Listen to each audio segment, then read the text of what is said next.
Assalamualaikum warahmatullahi wabarakatuh. Nama saya Winana Tama. Di sini saya akan menjelaskan sedikit banyaknya tentang kurikulum. Yang pertama, pengertian dari kurikulum. Kurikulum adalah seperangkat mata pelajaran ataupun program pendidikan yang diberikan oleh suatu lembaga penyelenggara pendidikan yang berisi tentang rancangan pembelajaran yang akan dipelajari ataupun ditempuh oleh siswa dalam satu jenjang periode pendidikan. Saya juga akan menyebutkan definisi kurikulum menurut para ahli.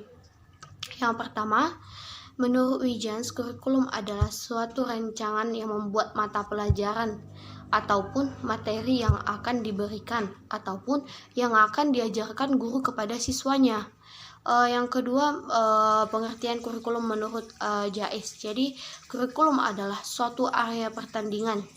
Jadi di sini kurikulum itu adalah suatu tempat area bertanding untuk menguasai sesuatu ataupun lebih keahlian guna untuk mencapai garis finish yang ditandai dengan diploma, yang ditandai dengan gelar sarjana maupun ijazah.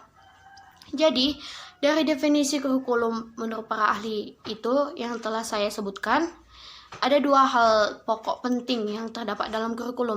Yang pertama, adanya mata pelajaran yang akan ditempuh oleh siswa. Yang kedua, tujuan utamanya ialah untuk mendapatkan ijazah. Selanjutnya, fungsi kurikulum. Yang pertama, fungsi kurikulum bagi siswa. Jadi, fungsi kurikulum bagi siswa adalah kurikulum berfungsi sebagai pedoman dalam melaksanakan proses pembelajaran. Yang kedua, fungsi kurikulum bagi orang tua. Di sini kurikulum berfungsi sebagai pedoman dalam membimbing anaknya belajar di rumah. Yang terakhir, fungsi kurikulum bagi kepala sekolah. Fungsi kurikulum bagi kepala sekolah adalah sebagai pedoman dalam melaksanakan supervisi ataupun pengawasan. Selanjutnya saya akan menjelaskan tentang peranan kurikulum. Yang pertama itu adalah peran konservatif. Di dalam peran konservatif ini mengandung transisi nilai-nilai warisan budaya. Sebagai contohnya gotong royong. Di dalam sekolah ataupun di luar sekolah kita masih melakukan gotong royong. Gotong royong itu menjalin persaudaraan ataupun bekerja sama. Jadi gotong royong itu masih digunakan pada saat ini. Itu merupakan warisan budaya leluhur gitu. Selanjutnya yang kedua adalah peranan kreatif. Di dalam peranan kreatif ini mengandung ataupun menciptakan sesuatu yang baru ataupun adanya ide-ide yang baru yang muncul. Di dalam peranan kreatif ini juga menyesuaikan kurikulum yang sudah ada, kurikulum yang pada saat ini dan saat masa mendatang. Yang ketiga adalah peranan evaluasi. Di dalam peranan evaluasi ini kurikulum berperan sebagai filter sosial.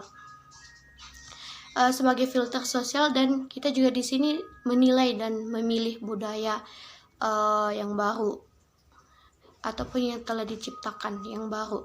Selanjutnya peranan kurikulum bagi guru.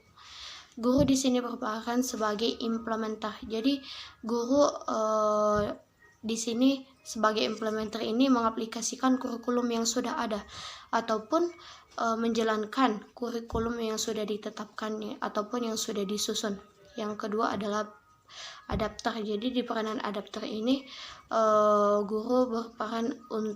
di dalam peran adapter ini guru berperan untuk menyesuaikan kurikulum yang ada dengan karakteristik sekolah maupun kebutuhan lokal. Yang ketiga, di peranan guru sebagai developers. Jadi di sini dalam fase ini guru dapat mengembangkan strategi yang akan dibuat, dan di sini juga guru berperan untuk mengukur keberhasilannya itu bagaimana. Selanjutnya yang terakhir itu adalah researchers. Jadi di sini guru sebagai peneliti. Jadi guru bertanggung jawab untuk menguji komponen-komponen dari kurikulum. Jenis kurikulum. Yang pertama adalah kurikulum ideal. Jadi kurikulum ideal ini adalah sesuatu yang diharapkan dalam kurikulum dan berfungsi sebagai acuan dan pedoman untuk guru dalam proses belajar dan mengajar.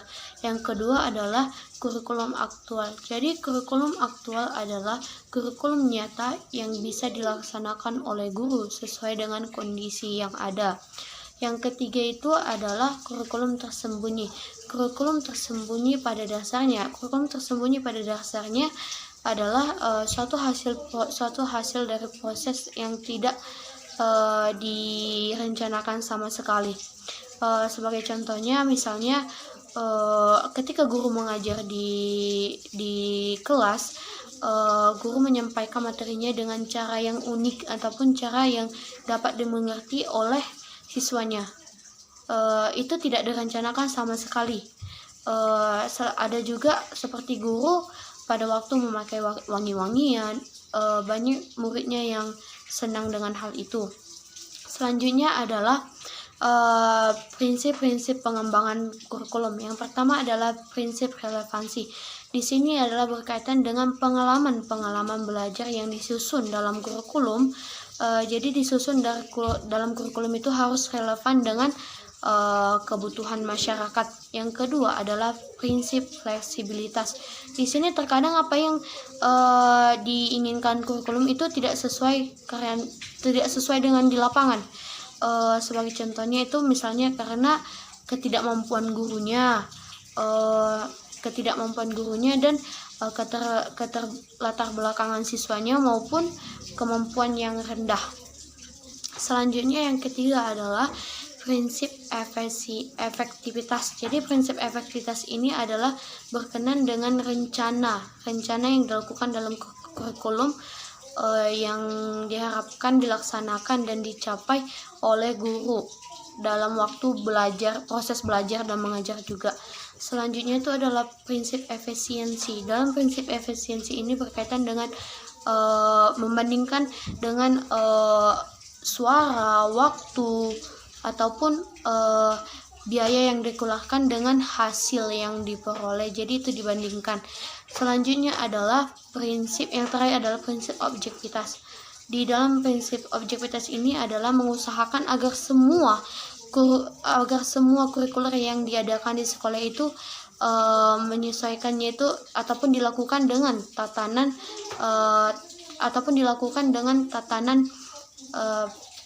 kebenaran ilmiah. Selanjutnya itu adalah organisasi pengembangan kurikulum. Yang pertama itu adalah separate subject curriculum. Jadi di separate subject curriculum ini adalah bahan mata pelajarannya itu sempit. Maksudnya adalah mata pelajaran yang satu dengan mata pelajaran yang lainnya itu terpisah-pisah, seperti mata pelajaran IPA, biologi, IPS, ekonomi.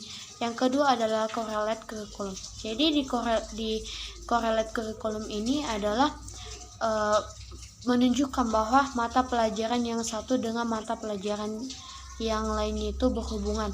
Akan tetapi di sini masih melihat karakteristik dari bidang studinya. Yang ketiga itu adalah broad-based curriculum. Jadi di broad-based curriculum itu adalah menghapus batas-batas dan menyatukan kurikulum dan menyatukan mata pelajaran yang berhubungan erat. Selanjutnya itu adalah correlate curriculum. Jadi di correlate curriculum itu adalah penyatuan yang menjadi kebulatan yang utuh.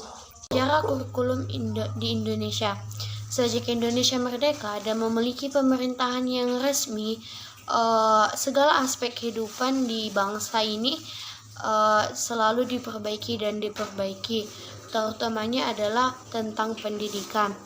Jadi akan tetapi pendidikan itu sudah ada sejak Indonesia dijajah oleh Jepang dan Belanda, bukan hanya setelah Indonesia merdeka.